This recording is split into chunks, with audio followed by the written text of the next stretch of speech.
அன்பார்ந்த ஆஸ்ட்ரோ பக்தி டாக் நேயர்களுக்கு கிருஷ்ணன் ராஜகோபாலன் புத்தாண்டு வாழ்த்துக்களை உங்களிடம் பகிர்ந்து கொள்கிறேன். இந்த புத்தாண்டு விஸ்வாசு வருடம் அப்படி சொல்லக்கூடிய விஸ்வாவசு வருடம் சொல்லக்கூடியது ரொம்ப அருமையான ஒரு காலகட்டம்தான். அந்த சனீஸ்வரர் கும்பத்தில் இருக்கும்போது ராகு கேது பெயர்ந்துருவாங்க. ராகு கேது பெயர்ந்து கும்பத்தில் ராகு இருப்பார், சிம்மத்தில் கேது இருப்பார். இந்த சனீஸ்வரர் உடனடியாக மாறினா பரவாயில்லையே, விஸ்வாசு வருஷம் மாசி மாதம் போது தான் மாறுறார், மீனத்துக்கு போகிறார். அது வரைக்கும் சனியும் ராகு சேர்ந்து ஒரு விதமான ஒரு யோகத்தை கொடுப்பாங்க. இத்தனையும் குருவனுடைய பார்வை இருக்கிறதுனால மீனத்துக்கு போய் குரு பெயர்ந்து போய்டுறார். குருவனுடைய பார்வை இருக்கிறதுனால பெரிய அனுகூலம் என்னென்னா தோஷங்கள் கிளியர் ஆகிட்டே இருக்குது. அதனால் நம்ம சௌரியம். ஆனாலும் சர்ப வளைவு கொண்டு சர்ப வலையில் எல்லாம் கரநாளில் முடக்கி வச்சுருப்பார். அந்த சனீஸ்வரர் பின்னாடி குரு என்னன்னா 2 மாதம் 3 மாதம் கூட இருக்க மாட்டார், மிதுனத்துக்கு போய்ட்டு உடனே அதிசாரத்தில் கிளம்பி நேர கடகத்துக்கு வந்துடுவார். ஏன்னா பாம்பு தொல்லை தாங்கலை. இந்த சிம்மத்தில் உட்கார்ந்து கேது மேலே பார்த்து குருவை போட்டு இம்சப்படுத்துவார். அங்கேருந்து குரு கும்பத்தை பார்த்து தோஷத்தை போட்டினாலும் அவருக்கு பாதிப்பு ஏற்படுறது. இதெல்லாம் அப்புறம் புதனும் சுக்கரம் போய் பாம்பை கடிக்கிறதுன்னு ரொம்ப கஷ்டம் கண்ட்ரோல் பண்ணுறது. அது கூட வெடிக்கிறதுனா இந்த ஆவணி மாதத்தில் சூரியன் 1 மாதமாக உட்காந்துருப்பார் சிம்மத்தில். கேது நிரந்தரமாக உட்காந்துருப்பான். 1.5 வருஷம் கழித்து தான் அங்கே நகருவாங்க. 1 மாதம் உட்காந்து கேதுவோட ஒரு சூரியன் உட்கார்ந்தா என்ன ஆகுது? உடனடியாக புதன் போய் மிதுனத்து இந்த புதன் கடகத்துக்கு போய் உடனடியாக போய் அந்த கேதுவை கண்ட்ரோல் பண்ணுவார், சூரியனை காப்பாற்றி கரைச்சிருப்பார். இதெல்லாம் நடக்கும். புது அரிசாரத்தில் போன பிறகு அவர் 6 மாதம் உட்காந்துட்டு திருப்பி மறுபடியும் வக்கரமாகி மேலே வருவார், பழையபடி மிதுனத்துக்கு வருவார். இதெல்லாம் ஒரு ட்ராமா நடந்தால் கூட அந்த இடைப்பட்ட காலத்தில் யார் கஷ்டப்படுறது? நிறைய கொடுக்குறார். அது குரு வாரி வழங்குறார். அந்த முக்கியமாக சுக்கிரனும் புதனும் மாற்றி போய் தொடர்ந்து நம்மளை அரவணைச்சி காப்பாற்றுறாங்க. இவ்வளோ நவகிரகங்கள் நம்ம ஒத்துழைச்சி பண்ணியும் நமக்கு தோஷங்கள் நிறைய இருக்கிறதுனால குருவும் தோஷத்தை போக்கிகிட்டே இருக்கார். அதனால் இந்த எந்த வித பிரச்சனையும் இல்லை. நம்ம ஒரு காலத்தில் வளர்ந்து தானே ஆனோம். இப்படியே குண்டு செட்டில் குதிரை ஓட்ட முடியாது இல்லையா? அந்த பக்கத்தில் இருக்கிற நாடுகள்லாம் பார்க்காதீங்க. நமக்கு வளர்ச்சி தான் முக்கியம். இங்கே ஏதோ கொடுக்குற ஏதோ அமௌண்ட், ஏதோ சம்பளம், தீபம், ஏதோ வியாபாரம், அதிலே போதும் திருப்தியாக வாழ முடிய அளவுக்கு நமக்கு வழி பண்ணுறார். காசே பிரதானமாக வெளியில் போனீங்கன்னா அவ்வளோ காசும் பாழாயிடும். சுகத்தை லைஃப்பில் அனுபவிக்க முடியாது. அதனால் பகவானுக்கு என்ன செய்கிறான்னு நமக்கு தெரியாது. ஆனாலும் இருந்தாலும் நம்மளுடைய பாரம்பரியத்தை விடாமல் ஃபாலோ பண்ணுங்க, நல்லா இருப்பீங்க. எந்த வித குறைவும் இல்லை. எல்லாம் அந்த நேரத்தில் அது கரெக்டாக நடக்கும். அது ஆச்சரியமான விஷயம். ஏன்னா குரு நன்னா இருக்கார். அவ்வளோ சொல்லமாக குரு இப்போ உட்கார போகிறது ஆகலை. அதனால் எல்லாத்துலையும் நிறைய நன்மைகள் நிறைய இருக்குது. கெடுபலன்கள் ஒன்றும் கிடையாது. நம்ம அறியாமையில் கோட்டை விட்டுறோம். நிம்மதியற்ற போக்கு இருக்கிறதுனால, நம்ம குழப்பவாதிகள் இருக்கிறதுனால நமக்கு we are losing our chance. எல்லாத்தையும் நம்ம கோட்டை விட்டுறோம். டைம் எலிமெண்ட் நமக்கு தெரியாது. அதனால் மனசில் சலனங்கள் நிறைய வரும், நிம்மதியற்ற போக்கு இருக்கும். இதெல்லாம் இருந்தாலும் அதுக்கு மீறி குடும்பத்தை சந்தோஷம், உறவுகள் நன்னா பலம் கொடுக்கும், பிஸ்னஸ் நிறைய இம்ப்ரூவ் ஆகும், தனம் நிறைய பெருகும். என்ன வெளிநாட்டு சம்பாதிக்கிற அளவுக்கு நம்ம சம்பாதிக்க முடியாது, அவ்வளோதான். நமக்கு இங்கே குடும்பத்தோடு வாழக்கூடிய ஒரு பெரிய பாக்கியம் கிடைக்கிறது. அதனால் இந்த வருஷம் ஃபுல்லாகவே விஸ்வாசத்து ஃபுல்லாகவே மாசி மாதத்தில் சனீஸ்வரன் பெயர்ந்த பிறகு இன்னும் நன்னாக இருக்கும். அது வரைக்கும் கொஞ்சம் எத்தனை இருந்தாலும் சனி செவ்வாயும் முக்கியமான கர்த்தா. இந்த சனியும் செவ்வாயும் பாம்பில் மாட்டின்னு விடுறது. கேதுவோட செவ்வாய் மாட்டின்ட்டுருவார். சனீஸ்வரன் பர்மனெண்ட்டாக உட்காந்துருக்கான். ஸோ ராகு கேது அடுத்த பயிற்சி பராபவ வருஷத்தில் பயிற்சி வர வரைக்கும் கொஞ்சம் கஷ்டமாக தான் இருக்கும். இதனால் நம்ம பொறுத்த வரைக்கும் எந்த விஷயத்துலையுமா தெளிவாக முடிவு எடுக்கணும். குழப்பம் நிறைய இருக்கும். அதே சமயத்தில் நமக்கு எத்தனை பொறுப்புகள் வரும்னு நீங்கள் நான் பார்க்க போகிறீங்க. ஏன்னா உறவுகள் மேலே அவ்வளோ பாசம் நமக்கு எங்கேருந்து நிறைய வரும். யாரும் நம்ம விட்டு கொடுக்க மாட்டாங்க, நல்லா இருக்கும். சின்ன விஷயத்துக்கள்லாம் நம்ம பெருசுப்படுத்த மாட்டோம், நம்மளே செஞ்சு கொடுப்போம். அத்தனை விஷயங்கள் நமக்கு டீம் ஒர்க்காக இருக்கும், விறுவிறுப்பாக போகும். ஆக்ஷன் ரீப்ளே இருக்காது. அது மாதிரி இந்த வருஷத்தில் ஃபுல்லாகவே சந்தோஷமான ஆனந்தமான ஒரு அமைதியான தெளிவாக இருப்போம். வெளிவட்டாரத்தில் குழப்பங்கள் நிறைய இருந்தாலும் நமக்கு சாதகமான முறையில் நம்ம செயல்படுத்தி நமக்கு வேண்டியதெல்லாம் பண்ணி கொடுத்துட்றார் பகவான். அதுபோது இந்த அளவுக்கு நம்ம இனிமேல் ஒவ்வொரு ராசியாக பார்ப்போம். அன்பார்ந்த துளாராசி நேயர்களே, விஸ்வாவசு வருஷம் உண்மையிலே நமக்கு கிடைக்கக்கூடிய வரப்பிரசாதம் தான். 5க்கும் 10க்கும் அப்படி அலைஞ்சுட்டு ரொட்டேஷனில் காலத்தை ஓட்டுண்டு வெளிநாட்டுக்கு போக முடியாது, உள்நாட்டே வேலை கிடைக்காது, ஏதோ சம்பளத்தில் உட்காந்துட்டு அந்த இண்டஸ்ட்ரியாக பெரிய அளவுக்கு கொண்டு போகலாம், அதுவும் பண்ண மாட்டேன்றாங்க. துருண்டு முதல்லே போட்டு கணக்காட்டி இப்படியே பண்ணி பிளாக் பண்ணிக்கிடுறாங்க. நமக்கு வர சம்பளம் துருண்டு தான். கேட்டால் இவ்வளோ தான் வியாபாரம் எங்களுக்கு சொல்கிறான். பெரிய இண்டஸ்ட்ரி பண்ணி போனால் தாராளமாகன்றான். எங்களால் இவ்வளோதான் முடியும். இப்படிலாம் இருக்கும்போது சரி வியாபாரம் பண்ணாலும் நேரம் ஃபுல்லாக அதுக்கே போடுறது. எங்கள் வியாபாரம் துணைக்கு இல்லை. சரி குடும்பத்தை விருத்தி பண்ணலாம், மனுஷாலே யாரும் இல்லை. இப்படிலாம் பல விஷயங்களில் படுத்தா செய்யறதுக்கு ஆள் இல்லை, எடுத்து போய் செய்யறதுக்கு ஆள் இல்லை. முன்னாடியே ஒரு ஜென்ரல் ஃபிசிஷியன் ஒருத்தர் தான் காமிச்சா ஏதோ ஒரு 50 ரூபா 100 ரூபா கொடுத்துக்குள்ளே ஏதோ ஆதியை முடிச்சிடலாம், ஒரு பிரச்சனை இல்லை. ஆப்ரேஷன் அவர் போக நெசிட்டு இல்லை. தொட்டத்துக்கெல்லாம் எம்ஆர்ஐ ஸ்கேன் எடு, இந்த ஸ்கேன் எடு போய் ஒய்த்துட்டு பயமுறுத்தி இதெல்லாம் பண்ணிட்டு இருக்கானுங்க. அச்சுறுத்தலாக இருக்குது. எந்த வியாதின்னு பேர் தெரியாது, நுழையாத பேர்லாம் சொல்கிறாங்க. இதெல்லாம் இப்போ கண்ணால் பார்க்குறோம். இதெல்லாம் இனிமேல் அறவே இராது. ஆரோக்கியம் கண்கூடும். எப்போ நம்ம வியாதியெல்லாம் சரியாகி நம்ம வேலைக்கு சம்பாதிக்க போகிறோம், குடும்பம் நடத்த முடியும். இதெல்லாம் வேலைக்கு ஆகாது. இதுக்கு மகத்துவம் கொடுக்க முடியும். இந்த லட்சத்தில் இருக்குது.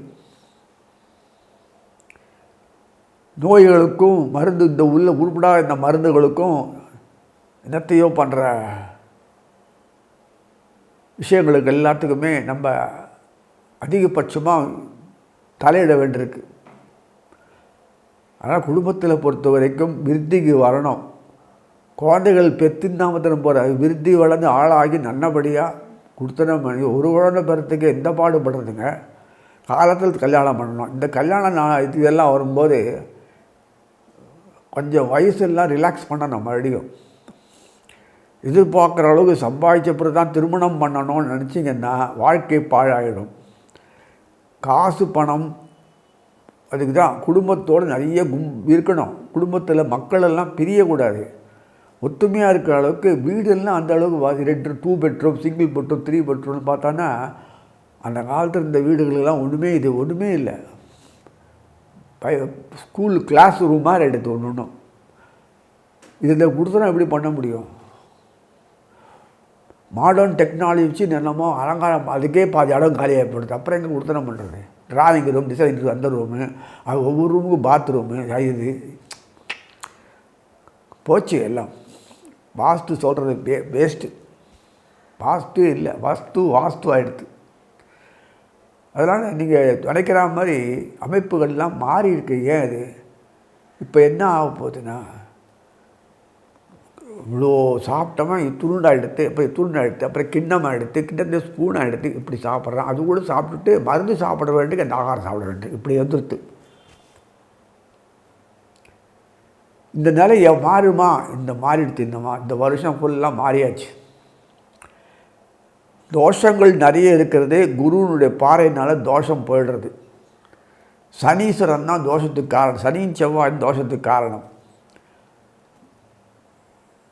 அந்த புரட்டாசி மாதம் வரும்போது 6 மாதம் வரைக்கும் மிதனத்தில் பெயர்ந்த குரு சிறப்பாக செயலாற்றுறதுனால தோஷம் போயிடுறது. சனீஸ்வரனை பர்மனெண்ட்டாக பார்த்துட்டு இருப்பாங்க, கவலையே இல்லை. அந்த குருவோட ஒவ்வொருத்தராக வந்து ஜாயின் பண்ணுவாங்க. முதல்ல சித்திரை மாதத்துலேயே குரு பயிற்சி 3ஆம் தேதி வரத்துக்குள்ளே, சித்திரை 3ஆம் தேதி வரத்துக்குள்ளே குருவினுடைய இது ராகு கேது பேர்ந்துருவான். அப்பா ராகு கேது பேர்ந்து ராகு கும்பத்தில் சனியோடு உட்காண்டார். சனி சிறை காப்பு அவசரஸ்து மாதிரி ஆகிடுச்சு ராகுட்ட. கேதுட்டு யாரும் இல்லை. ஆனால் கேது உட்காந்துட்டு என்ன பண்ணுறோம், சிம்பத்தில் மிதனத்தில் பேர்ந்த குருவை பார்த்துட்டே இருக்கு. யாரோ ஒருத்தர் கோடீஸ்வரர் ஆகிறான்னா பாக்கி இவருக்கு பேர் ஒருத்தர் 99 பேர் போண்டி ஆகிடுவான். சாமியார் ரகசியம் அது. சாமியார் போண்டியான சாமியார் கோடீஸ்வரன் ஆகிறான்னா மற்றவங்களாம் என்ன அது? கேதுவும் குருவும் சேர்ந்தான் தான். அப்படி சேர்ந்தோன்னா நான் போச்சு.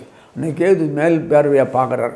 இதெல்லாம் நிறைய நடக்கிற விஷயத்தில் பின்னாடி செவ்வாய் கடகத்துலேருந்து சிம்மத்துக்கு போகிறோன்னே ஆவணி மாதத்தில் என்ன ஆகுது உங்களுக்கு, சூரியன் கேது செவ்வாய் மாட்டின்றார்.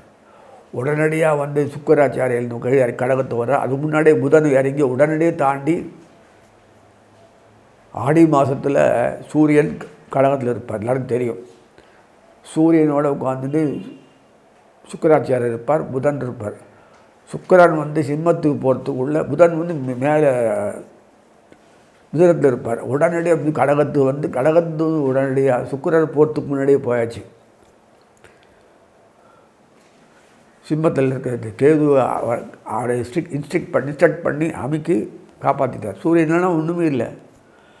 அதனால் பின்னாடி இந்த உடனடியாக இந்த புரட்டாசி மாதத்தில் குரு சிறப்பாக பண்ணிட்டு அதிசாரத்தில் வந்து கடகத்தில் அமரும். இதெல்லாம் ட்ராமாலாம் பிரமாதமாக இருக்கும். ஒரு பிரச்சனையும் இல்லாமல் நமக்கு வேண்டியதெல்லாம் கிடைக்கிறது. இதெல்லாம் கிடைக்கக்கூடிய. ஸோ இதனால் பெரிய அனுகூலம்னா செவ்வாய் முதல்ல குரு அதிசாரத்தில் வரும்போது செவ்வாய் மறுபடியும் ரொட்டேஷனில் போய்ட்டு வந்துடுவார். அங்கேயே இருந்தவர் மிதுனத்துலேருந்து கீழே இருப்பார். தண்ணி நிறைய இருக்குது.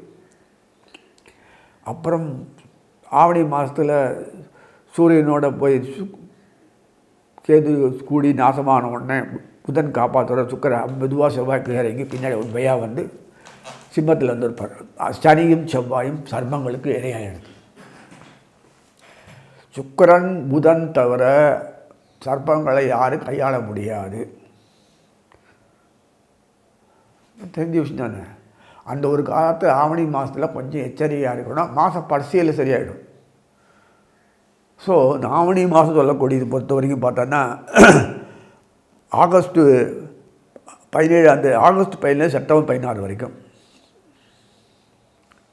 2025 புது வருஷத்தில் அந்த ஒரு பீரியடில் கொஞ்சம் டஃப்பாக இருக்கும். பரவாயில்ல. துலாத்தில் பொறுத்த வரைக்கும் பார்த்தோன்னா துலாத்தினுடைய சம்பந்தப்பட்ட சப்தமாதிபதி செவ்வாய், ராசி அதிபதி சுக்கராச்சாரியார். செவ்வாய் எப்போதும் சர்ப்பங்கள்ட்ட இல்லை, சனீஸ்வரன் மாதிரி இல்லை. அதனால் கவலையே இல்லை உங்களுக்கு பொறுத்த வரைக்கும். அவர் பின்னாடியே ஃபாலோ பண்ணிட்டே போயிட்டுருக்கார். இன்ஃபேக்ட் செவ்வாய்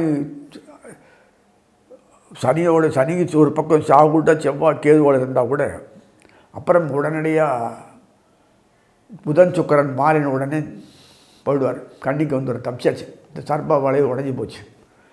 கார்த்திகை மாதம் சர்ப்ப வளைவு ஆவணி மாதத்துலேயே எண்ணிலேயே உடஞ்சிடுறது. அதனால கார்த்திகை மாதம் குருவுடைய சம்மந்தப்பட்ட இது விஷயத்தில் பெரிய விஷயங்கள் நடக்கிறது. கடவுள் விச்சிகத்தை பார்ப்பார். அங்கே வந்து கார்த்திகை மாதம் சூரியன் எல்லாம் இருக்காங்கல்ல. சனீஸ்வரனுடைய 9ஆம் பார்வை கும்பத்தில் வரும்போது சனீஸ்வரனுக்கு 10ஆம் பார்வை தான் உண்டு.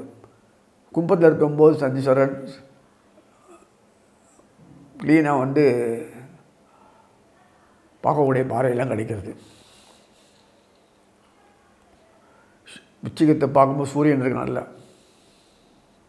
சனீஸ்வரன் 10ஆம் பார்வை நல்ல, ரொம்ப சௌரியமாக இருக்குது. ஸோ இதெல்லாம் வந்து யோகங்களை உண்டாக்குறதுக்கு அந்த சமயம் மாதிரி சூரியன் சுக்கிரன் புதன் அப்புறம் செவ்வாய் இந்த 3 பேர் ஒருத்தருக்குள்ளே வரும்போது பெரிய இதாக்குறது ரிலாக்ஸ். அந்த சுக்கிரனும் புதன் இருந்தனா அந்த நேரத்தில் வக்கரமாக ஆவார். அப்புறம் வக்கரம் முடிவு செஞ்சிருவார். இதுதான் நடக்குது. பண்புடாக நம்ம பார்க்கலாம். அதெல்லாம் இந்த மாதிரி மாற்றங்கள் வரும்போது நமக்கு பாதிப்புகள் இல்லாமல் இருக்கிறதுக்கு இந்த கிரகங்கள்லாம் ஒன்றா இருந்தால் யோகங்கள் வரதான் செய்யும். அது சூரியனோட சுக்கிரன் இருந்தால் ஒரு யோகம், சூரியனோட செவ்வாய் இருந்தால் ஒரு யோகம், சூரியனோட புதன் தான் ஒரு யோகம். இதெல்லாம் வருது இல்லையா? அது இருக்கும்போது சூரியனோட ராகு இருக்கும்போது சண்டாள யோகம், இது யோகம் மாதிரி. சனி இருக்கும்போது சதி யோகம், இப்படிலாம் வருது. இந்த ஒரு யோகங்களை இந்த 3 கிரகங்கள் ஒன்றா கொடுக்கும்போது அது பாழாகாமல் இருக்கிறதுக்கு தான் அந்த சர்ப்பங்கள் தொல்லை இல்லாமல் அது பாழாகிடும். அவங்களுடைய கண் அதை மாதிரி கண்ணுலேயே பார்க்கக்கூடிய அளவுக்கு அந்த பவர் இருக்குது. அந்த விஷயத்தினால தான் அந்த அவ்வளோ பாழாயிடுறது. ஒன்றும் இல்லை, சில பேர் கை தொட்டால் ஊசி போடுறது பொருள் கண்ணால் பார்த்துட்டு பண்ணாலும் அடுத்த நிமிஷம் காரியம் பாயில் ஆகிடுறது, பிரச்சனை ஆகிடுறது, பலிதமாகுதல் இதனையும் இருக்குல்ல, திருஷ்டியுமாங்கிறது. அது மாதிரி அவனோட திஷ்டாந்தத்தை பார்க்கும்போது பாம்புகள் நமக்கு பாதமாக தான் அழகிறது, அனுகூலமாக ஒன்றுமே இல்லை. மனசு சஞ்சலத்தை கொடுத்து பாழாக்கினா தான் அவங்களுக்கு பொறுத்த வரைக்கும் எந்த காரியம் நடக்காது. இது தெளிவாக அவங்களுக்கு புரியல. டைவர்ஷன் ஆஃப் மைண்டு அந்த இதை கொடுத்து நாசம் பண்ணால் இதனுடைய காரியம் டைவர்ட் ஆகிடுது, பாழாகிடுறது. கவனம் அதிலே இருக்கணும். எப்படி இருக்க முடியும்? நம்ம இது முயற்சி பண்ணாலும் இருக்க முடியுதா? திசை திருப்பி விடுறது இதெல்லாம் பாம்பு பண்ணும். ரொம்ப ஆபத்தான விஷயம்தான் அது. அதனால் இந்த ஆவணி மாதத்தில் கொஞ்சம் கஷ்டமாக இருந்தால் கூட பின்னாடி வரக்கூடிய கார்த்திகையிலேருந்து தெளிவு வந்துடுது. அதுக்காகவே குருவுக்கு இறங்கி ஆவேசத்தில் போய் ஆவேசப்பட்டேன்னா அது போய் கடகத்தை செயல்படுத்தி பின்னாடி தான் மெதுவாக புரட்டாசி மார்கழி மாதத்து வரைக்கும், அப்புறம் வக்கரமாகி மார்கழி மாதத்தில் வக்கரமாகி மெதுவாக ரிவர்ஸில் மறுபடியும் மிதனத்துக்கு வருவார். அது நமக்கு நல்லதுக்காக அமைச்சிருக்கார். ஸோ அதனால் எவ்வளவோ விஷயங்களில் அனுகூலமாக நமக்கு பண்ணியிருக்காரு. ஸோ துளாராசினர்களுக்கு பொறுத்து இதுதான் சந்தர்ப்பம். இப்போ விட்டிங்கன்னா போச்சு, அடுத்த 60 வருஷம்தான். எப்போ வர யாருக்கு தெரியும்? நல்லா பிரமாதம் பண்ணி முடிச்சிடலாம் அவங்களுக்கு பொறுத்த வரைக்கும். ஏன்னா சுக்கிரர் புதனும் யார்? அயனசைன பகாதிபதி, அதே சமயத்தில் பாக்யாதிபதி. அவர் மெயினாக பார்க்குறார், செய்கிறார். அது அடுத்த மாதம் துலா மாதம் சொல்லக்கூடிய ஐப்பசி மாதத்துக்கு பிறகு கார்த்திகையிலேருந்து கார்த்திகை, மார்கழி, தை, மாசி, பங்குனி இதேப்பா உங்களுக்கு அந்த அளவு கொண்டு விட்டுடும். வேற அந்த அளவுக்கு செல்வாக்கு ஸ்டேட்டஸ் சந்தஸ்தியும் வரும். ஏன்னா நம்ம முயற்சிகள் பண்ணாலும் அது அனுகூலமாக இருக்கணும், அதே சமயத்தில் நமக்கு சப்போர்ட்டிவாக இருக்கணும். இதெல்லாம் இருக்கிறதுலேருந்து அது நமக்கு சாதகமாக பயன்படுத்தி அவங்களுக்கு நமக்கு சாதகமாக அமைப்பில் வந்தால் தான் எந்த விதமும் நம்மளுடைய காரியங்கள்லாம் பலிதமாகும். எடுத்தோம் புடைச்சோன்னா காரியம்லாம் பலிதமாகாது. அந்த டெக்னாலஜி, அந்த ஒரு புத்தி நமக்கு ஆச்சரியமான புத்தி அந்த நேரத்தில் வேலை செய்யும். அந்த சூழ்நிலை எல்லாருமே நமக்கு ஒரு ஒத்துழைக்கக்கூடிய அமைப்பு உண்டாகும். எவ்வளோ அழகாக இருக்குது பாருங்கள். இந்த கிரகநாதர்கள் ஒரு சூரியனோட தொடர்பு கொண்டு 2 சூரியனோட குரு, சூரியனோட சந்திரன், சூரியனோட சம்மந்தப்பட்ட அந்த செவ்வாய், சூரிய சம்மந்தப்பட்ட புதன், இதெல்லாம் தொடர்பு வருது இல்லையா? அது வரும்போது உங்களுக்கு அந்தந்த தொடர்பு வந்தாலே வரும். சந்திரன் தொடர்பு வந்தாலே வரும். சூரியன் வரணும் கூட அவசியம் இல்லை. அது கேந்திரத்தில் தொடர்பு வந்தாலே யோகங்கள் வரும். ஆட்டோமேட்டிக்காக உங்களுக்கு எப்படியும் வரும். எல்லா கிரகநாதர்களும் நமக்கு வேண்டியவனும் இல்லை, வேண்டாதவனும் இல்லை. கொடுக்குற நேரத்தில் கொடுத்தே ஆகணும். கரெக்டாக அந்த அளவுக்கு ஒரு அமைப்பை கொடுத்து இந்த மனுஷனால் சாதிக்க முடியுமா முடியாதான்றது என் கையில் இல்லை. அந்த டெண்டன்சி, டெக்னிக்கு, ட்ரெண்டு, அந்த நேரத்தில் ட்ரெண்டு சூழ்நிலையை கொடுத்து அமைப்பு லிஃப்ட் பண்ணுவான். லிஃப்ட் பண்ணி மேலே கொண்டு வந்து விடுவார். அந்த கண்கூடாக அந்த மாதிரி காட்சிகள்லாம் நீங்கள் பார்க்க போகிறீங்க. துளாராசினருக்கு இது வரைக்கும் சலிப்பு தான் வந்திருக்கும். வெறுப்பு, சலிப்பு, ஒரு ஏழாமைன்னு சொல்லி ஒரு முடைக்கு போட்டு வச்சுறது, இந்தமாதிரி உடச்சி எரிஞ்சு தூக்கி வச்சு பண்ணக்கூடிய இந்த காலங்கள் கார்த்திகை, மார்கழி, தை, மாசி, பங்குனி வரைக்கும் போகும். அதுக்கு முன்னாடியே உங்களுக்கு வரைக்கும் ஒரு ட்ரெண்ட் மாட்டு கொடுப்பான். ஏன்னா மிதுனத்தை நேரம் உங்கள் வீடு தான் கண்ணில் போடும். 5ஆம் பார்வை புதனுக்கு படுறதில்ல. அப்புறம் என்ன தோஷம் முதல்லையே போடுறது. தோஷத்தில் உட்காந்த சந்திரன் உங்கள் வீட்டில் உட்காந்துக்கிறாரு. 10ஆம் வீட்டு அதிபர் சொல்லக்கூடிய சந்திரன் உங்கள் வீட்டில் உட்காந்துட்டு அவர் தான் காரியம் எல்லாமே செஞ்சானா. 10th ஹவுஸில் ஆடு தான் எல்லாமே கர்மங்களுக்கு அதிபதி. 9ஆம் வீட்டு புதன் தர்மத்துக்கு அதுக்கு 2 வகைகளை ஏற்படுத்துறது. 10ஆம் வீட்டு அதிபர் அந்த கர்மங்களுக்கு உண்டான இதை செஞ்சு முடிக்கிறதுக்கு கொண்டு இருக்கோ இல்லையோ ஃபோர்ஸ் பண்ணியாவது வேலை வாங்கணும், இல்லை பாழாக்கணும், இல்லை ஏதோ உருப்படியாக பண்ண வைக்கணும். இதெல்லாம் நகரத்துக்கு ஒரு டீம் ஒர்க்காக பண்ணி உலகத்தை ரட்சிக்கிறதுக்கு கர்மங்களில் பின் தொடர்ந்து செயல்படுத்தி சாதிக்கணும். அதுக்கு தான் பூமியில் பிறந்துருவோம்.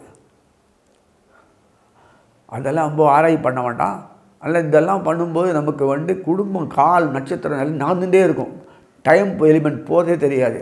தன்னோட சம்பளத்துக்காக வாங்கி ஜீவனத்துக்கு உட்காந்து 4 டைம் போகாத உழைச்சி ஒரு ஹாப்பி சந்தோஷப்படுறீங்களே, அதை பகவானுக்கு பண்ணுறதுக்கு தான் இந்த மாதிரி அமைப்பை வச்சுருக்கலாம். நவங்கிரக நாயர்கள்லாம் தொட்டு டைரெக்டாக உள்ள ப்ரோக்ராம் பண்ணியிருக்கு. நீங்களாலாம் ஒன்றும் நம்மளால் பண்ண சொன்னால் நம்மளால் பண்ண முடியாது. அந்த ப்ரோக்ராமுக்கு பிரகாரம் செயல்படும் போது அந்த கிளிக் ஆகிடும். அது ஆட்டோமேட்டிக்காக உங்களுக்கு தட்டி விட்டு எழுப்பிடும். உங்களுடைய ஆற்றல் வெளிக்கொண்டுறதுக்காக எத்தனையோ முயற்சி பண்ணுவாங்க, அதெல்லாம் சக்ஸஸ்ஃபுல் ஆகும். அது அந்த நேரம் செட் ஆகும் எல்லாமே. அதே மாதிரி எல்லா கலைத்துறையிலும் சரி, உழைப்பு துறையிலும், வியாபாரத்துறையும் சரி, அட்மினிஸ்ட்ரேஷன் சரி, எல்லாத்துலேயுமே நீங்கள் நம்பர் 1ஆக தான் இருக்கக்கூடிய அளவுக்கு இந்த வருஷம் உங்களை கொண்டு வந்து விட்டுருவான். தமிழ் வருஷம் அதனுடைய செயல்பாடுகள் வேகம் பெறும். எப்போ பெறும்னா கடகத்துக்கு அதிசாரத்தில் வந்த உடனே பேர ஆரம்பிக்கும் குருவினுடைய அமைப்பு.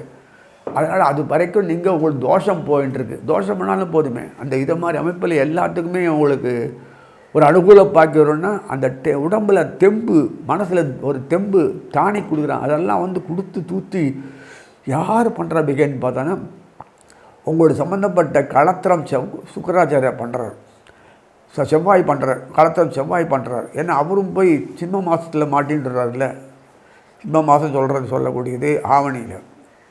அதனால் அவர் உட்காந்து எந்த வீடு லாபத்தான வீட்டில் பண்ணும்போது சனி தொடர போகிறது அட்டகாசமாக. அதெல்லாம் சனி பூர்வ புண்ணியாதிபதி. இதெல்லாம் இருக்குது 4ஆம் வீடு. இது தொடர்பட்டு சுக்கிரனுடைய குருனுடைய சூரிய தொடர்பு கிடைக்கிறது கார்த்திகை மாதம். அந்த கரெக்டாக அது எப்படி தான் அது ப்ரோக்ராம் பண்ணாரன்னு தெரியல, அவர் காலபுருஷனும் கேட்கணும். இந்த விசுவாச வருஷத்தில் அந்த ப்ரோக்ராம் பண்ணியிருக்கு. அதனால் அனுபவிக்கக்கூடிய பாக்கியத்தை நீங்கள் பண்ணித்தான் ஆனோம், செஞ்சுதானோ, அனுபவிச்சுதானோன்றது ஒரு அமைப்பை கொடுத்துட்டார். அந்த அமைப்பு பிரகாரம் நீங்களுடைய இந்த வாழ்க்கை தரத்தை இந்த வருஷம் இந்த புது வருஷத்தினால நிறைவேற்றி காப்பீங்கன்னு சொல்லி வாழ்த்தி அமைகிறேன்.